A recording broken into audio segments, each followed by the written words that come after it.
ugh. If you're an American and you have anything to do or navigate any portion of social media right now, you can't help but see the Nancy Guthrie stuff. I'm gonna tell you what. Even with all the advances in technology, right? There is this fiasco. There's this fiasco going on, and I think that it's a true testament to the way law and order used to work, right? I've said it before. It used to be, pre-internet. A lot of newspapers would have like the crime section, and you would hear about it after it had already happened, maybe before the people went to trial, but certainly after the investigation and stuff was already over with. Occasionally, for like huge, high profile stuff, it might be on the news a few times. But all of this, every second there's an update on the internet because they got all these people camped out there, weirdos like JLR.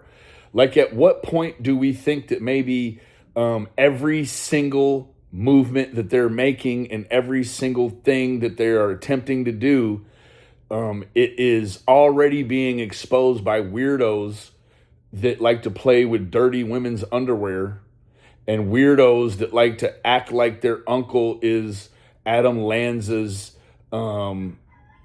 people, and all of the things, all of the people that JLR has sued.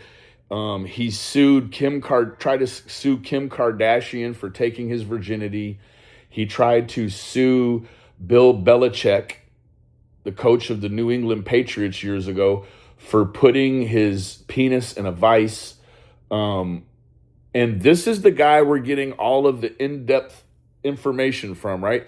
At what point do we just say, hey, I'm just going to wait until the end of it to figure out what happens and then render a real commentary about it publicly? Because now they're like arresting or detaining people and then letting them go. There's new Bitcoin this and there's new ransom that, right? Also, at what point do we start to realize that up to this point, whomever is involved has been able to elude the police? I think that they're fairly certain that whomever it is way ahead of the game. And it's because there's a roadmap set out on social media. Now, in my opinion, if you want to see good coverage of it, watch Ickmel, right? Watch Mel, because he's giving, in my opinion, and I've only watched just a little bit of Mel in last night, right? Like, Mel is giving the kind of information that I think is palatable.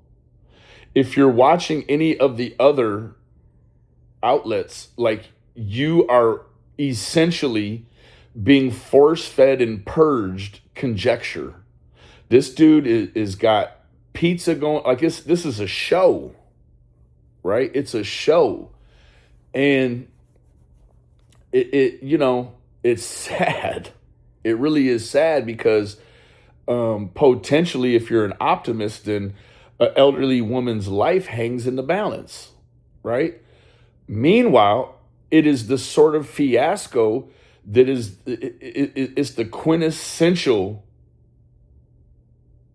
metaphor. If you play with the clowns, you're part of the circus, right? It is a lot of clownery going on. So that's really my 2 cents, right? Like, I'm not invested in it. I hope that it turns out well for the family and Miss Guthrie, but this is a portion of the issue when it comes to social media's ability to touch these situations, right? Like, I'm not going to tell you that JLR doesn't care about the well-being and the finality and the outcome of all this, but it makes you wonder. You hear me? Like, you cannot be telling the internet when police are coming and going and when this is that, because the people watching this, they're just playing now. And believe me, if the people involved or people involved in this were scared of the police, you wouldn't hear from them ever again. These people appear to be comfortable enough to continue to play with the police and more importantly, the FBI. You playing with Cash Patel himself. You hear me? So, man, look here. If I go missing, y'all better run JLR off. Anyway, that's all I have to say about that.